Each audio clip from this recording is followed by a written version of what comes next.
Very small town in Montana. During Halloween one year, my brother and I sold lemonade by the side of the road because it was unusually hot that year. We didn't make a lot of money, but we did have a lot of fun selling lemonade to people who were passing by.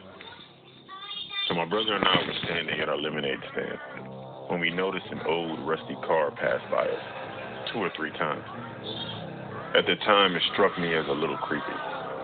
Eventually, the car slowed down and stopped right in front of the stand. There was a woman in the passenger seat, and she rolled her window down. I saw she was really skinny with gray hair, and it was stained and silky. It looked like it was nasty, honestly. I couldn't see the man who was driving very well because he never looked at me. He just stared straight ahead. Both of them seemed very odd, and their clothes were old and dirty. The lady smiled. "You boys out here selling lemonade all by yourselves?" asked the woman. "Yeah, my mom lets us," I replied. "Is your mom home?" she asked. "Yeah, she's in the house," I said. The woman turned and looked at the man who was driving. He nodded, still staring straight ahead. The woman turned back to me and said, "Okay, I'll have some lemonade." "That'll be 25 cents, I said as I poured her glass. She rummaged around in her purse, and I could hear coins clinking. Then she pulled out a $5 bill and held it to me. A chill went down my spine. Why was she handing me a $5 bill if she had coins in her purse? Something just didn't feel right. So I lied and said I don't have any change. She said, "You can keep the change. Just come and take the $5. Something felt very wrong, but $5 was a lot to me at the time. I walked up to the car and reached out to take the $5 from her hand. As soon as my fingers touched it, the woman suddenly grabbed me by my wrist and began pulling me into the car.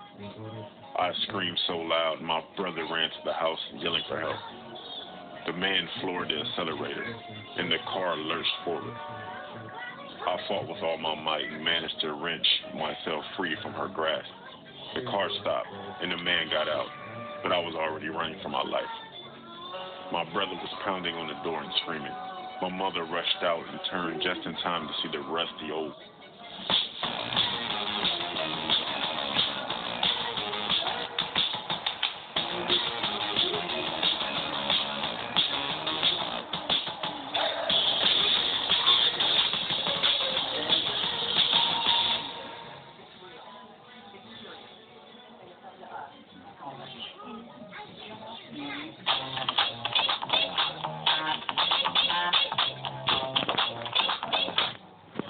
car speeding away.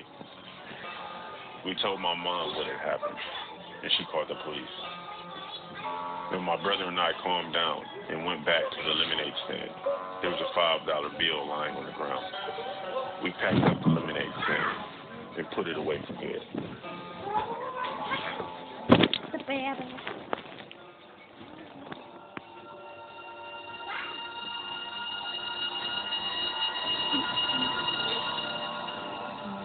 The year was 2018. I love Halloween more than most. As a child, I loved it. As an adult, even more. In 2015, I started to go trick-or-treating again in my neighborhood. As a short adult, and using a concealing costume, I'm a woman. I was able to do it year after year without incident, until 2018.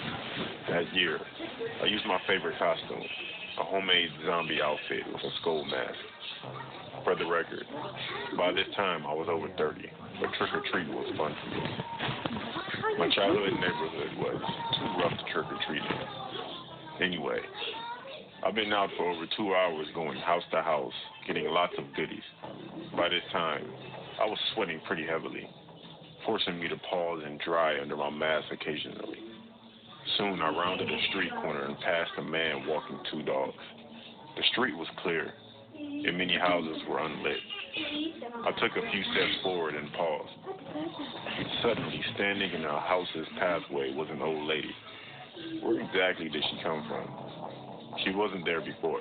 She looked to be in her mid-70s, with white hair, a sweater, a skirt, low-heeled shoes. She smiled as she approached me, standing in front of me. She said, "Hello, dear. Are you out trick-or-treating? Come with me and I'll get you some candy." I said to her, thank you, but I don't have to. She chuckled warmly like I said something funny. Nonsense. Come with me and we'll get you some candy, sweetie. For some reason, I decided to follow her. As we walked together, I suddenly realized something. My shoes made noise as we walked, while hers didn't make any noise. 2 houses down, she paused and said, go on, dear. I'll wait here for you. I did the trick-or-treat routine, then turned to thank her. I froze in shock. The old woman was no longer standing there. There's no way she could have left without me hearing her. I asked the man in the doorway if he'd seen her. Puzzled, he asked, her? You came alone. There's no one with you. Confused, I said, I must have been seeing things. I walked home wondering what had happened. After 10 minutes, I stopped in my tracks and chuckled to myself, saying to myself, holy crap, I just saw a ghost.